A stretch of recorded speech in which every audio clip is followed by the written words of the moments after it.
Hi there, this is Carl Irwin, the Con Magician. I wanted to show you something really simple, short, an idea that I've been playing around with. And this has to do with, I think, maximizing the hardware that you have, okay, whatever you have, and just trying to be creative with how you use it. I always like to do a kind of an easy couple phase rendition of a copper silver. And I would carry around this with me, a Morgan replica, and I would have done something with this, probably my super triple coin routine, and then at the end I get swapped out for the replica, a regular coin. And as a second thing that I would do is I would say, I do these tricks using more than one coin.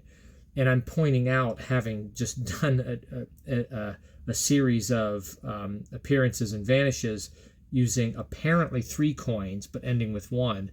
That's no surprise. I'm using more than one coin. But the gag is that I reach into my pocket and I take out another coin, and it is a copper coin. And I say, yeah, I always carry around this one. And it's like, no, that's not what you just did. And then it pushes the narrative into a new place, into a new phase. What's the story with this copper coin? So this was a and just very quickly, the rendition, as I show the copper coin. It's got Queen Victoria on the face. On the back it's got a centurion on it, and I'm just going to place these coins into my hand. And I'm going to turn my hand over, and if I take one coin out, I'll take out the silver dollar, and I'm going to put that in my pocket. Obviously it leaves me with what? And they say, well, it's the silver dollar, right? And I say, no. I'm sorry, they say the copper coin. I say, no, that leaves me with the silver dollar. And then I take out the copper coin from down here. And then what I do is I just do another phase on it, where I place the copper coin in the hand with the silver dollar. I close my hand. I say, look, I'll show you again. I'm going to take out one coin. I'll take out the copper coin this time. I'm going to put it in my pocket. And that leaves me with the what? And then they either catch on or they repeat again, and they're fooled again when I show that it's actually the copper coin is in the hand and the silver dollar is in the pocket, and I'm clean at this point. I'm down to 2, regular coins, and it's sometimes called a sun and moon gaff, is what I got this at, as a sun and moon gaff, or copper silver gaff. This is not a split coin. It's just it's got 2 heads. It's got a Queen Victoria kind of ancient dollar-sized coin head. I'm not sure this is even really a real coin. It's a kind of a mock-up coin that is a silver dollar size. And then on the back, someone can correct me if that's not true, but I'm not sure that it's an actual coin. Then on the back, it is another head. It's a Morgan replica head. So it's a double-headed coin. It doesn't come apart. It just is what it is. And the handling is simple. I've got the full copper coin in the pocket. I've got the gaff in the pocket. I've got a regular Morgan replica that I've ended with. I reach in my pocket and I take out the gaff. And then I look at it and I show the Victoria head of the gaff.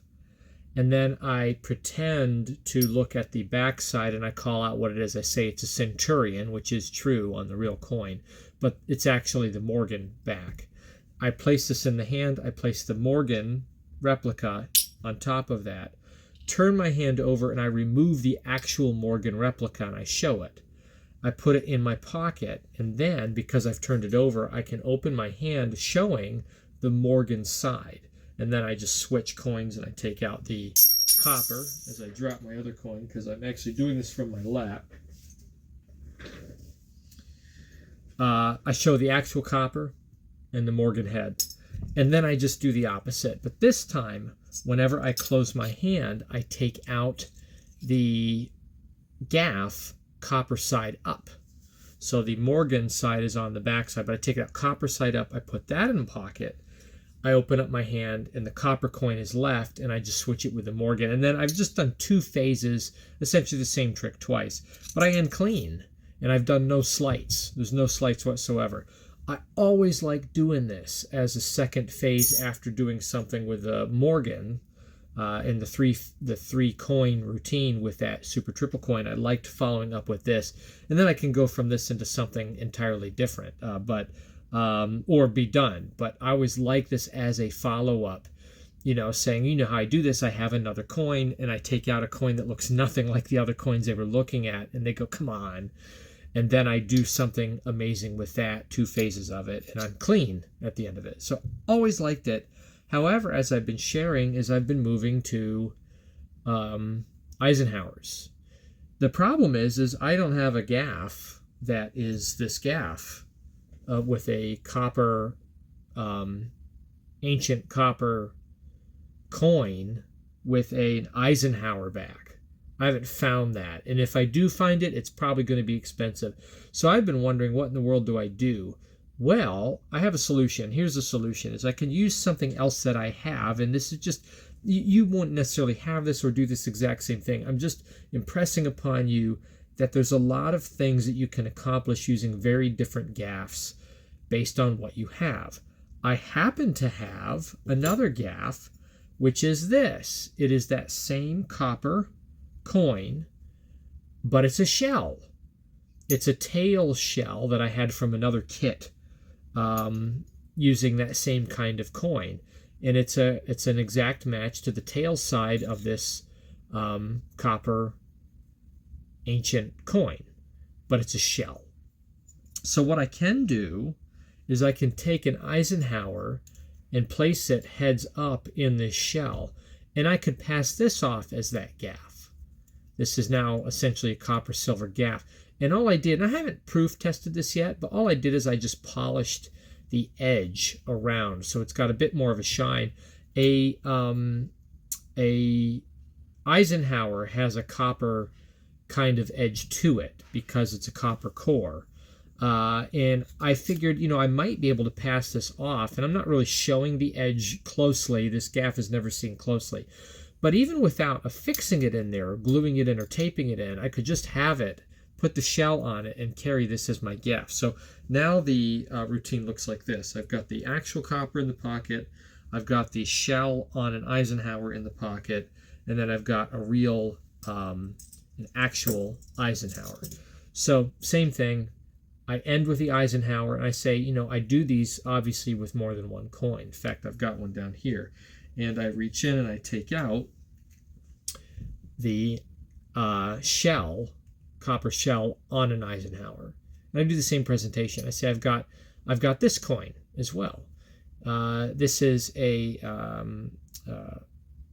English coin. You can see it's got a centurion on the tail, and on the head there's Queen Victoria. So I miscall the head. I place this in the hand with the copper facing up. I place the Eisenhower on top of that, and then I just do the same routine. Turn over, take out the actual Eisenhower underneath, and now I've turned it, flipped it so it's Eisenhower up. Put this silver into the pocket, switch it for the copper coin, say that leaves me with a what? They say the copper coin, and I say, of course, it leaves me with the silver dollar.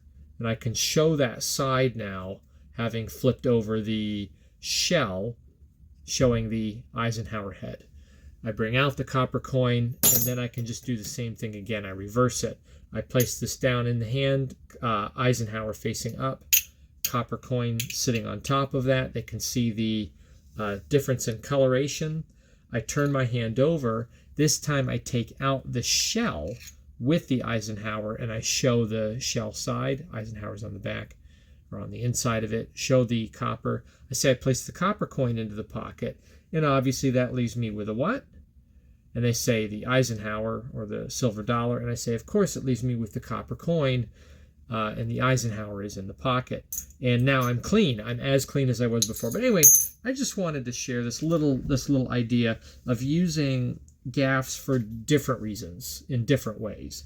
I don't have a gaff to do what I've always done before now that I'm using Eisenhowers, but I had another gaff that could fit the bill if used in a slightly different way, kind of similar to the last video where I was talking about using either a split coin or a shell, but really accomplishing the exact same effect in essentially the same way, just with a slightly different handling. This case is not really a handling issue with it. I'm doing the same trick.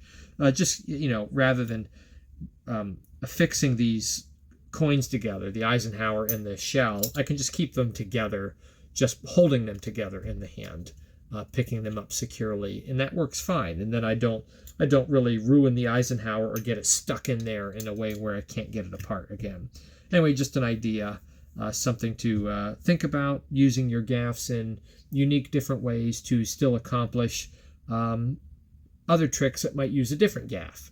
A lot of gaffs are gaffs. I mean, I've got another gaff I don't even have a use for, but maybe I could find one. This is a half shell, so it's got a rim on it. It's a Morgan replica shell, but it's missing the rim on half of it. The idea there is that it could be slid onto a coin or slid off. No use for it, but if I consider maybe possibilities, it might be something I could use. Another way to use these, I suppose, is that they slide off much more easily. So I can have a shell in play without a split coin, but this shell can divide. And I can do a routine where a coin appears without having to pop the shell off in some way. This shell slides very nicely and neatly. It's got some Teflon tape on the inside of it to do that. But using shells, something I would do with a split coin, I can do with this shell. That's a possibility as well. So some things to consider about different types of gaffs, the way they can be used. I don't own any flipper coins, but someone out there might own a flipper coin. That is a coin that is sort of like a shell and a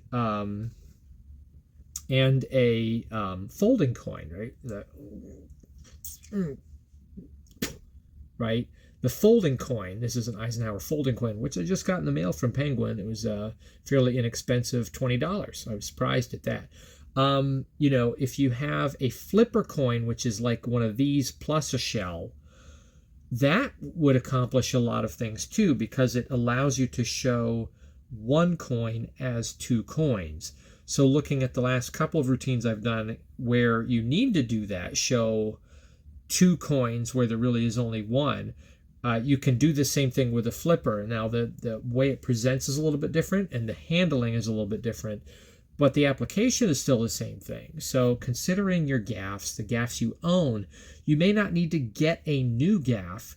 Just consider what can you do with the gaff you already have. There might be an application that you can use with that suffices for some of the things that I'm discussing, or even some other applications that you see in other places, other tutorials, other products that you see out there. You may not need to buy something new, I guess is what I'm saying. So anyway, just food for thought, ideas for you to consider. Best of luck with that. Happy magicking.